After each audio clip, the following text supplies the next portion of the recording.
L'enfant est très fortement capté par les écrans, que ce soit un dessin animé ou un petit jeu éducatif ou une petite comptine, alors qu'il ne l'est pas du tout par ses autres jouets. Donc très vite, l'enfant laisse tous les autres jouets et se consacre aux écrans, ce qui l'empêche de se développer normalement.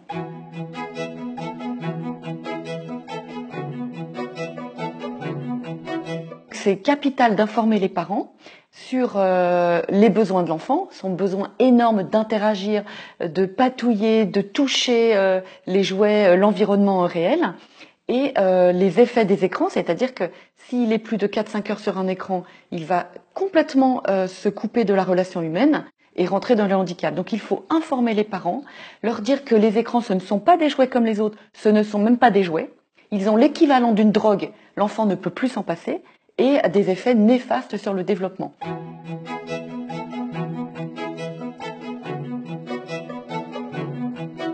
Il n'y a pas besoin de donner vos écrans à vos enfants très tôt parce qu'en quelques clics, ils savent se servir d'un écran. On pense que l'enfant apprend parce qu'il répète les chiffres, mais en fait c'est un automatisme cérébral, c'est un réflexe. Si l'enfant voit 2, il répète 2, mais si vous lui dites donne-moi 2 cubes, il est incapable de comprendre ce que 2 veut dire.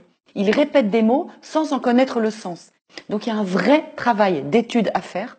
Il faut absolument que tous les praticiens qui voient un enfant avec un tableau d'autisme posent la question des écrans. Parce qu'il faut savoir que ces enfants rentrent dans le handicap alors que ce sont des enfants qui probablement sont nés avec tout le potentiel normal.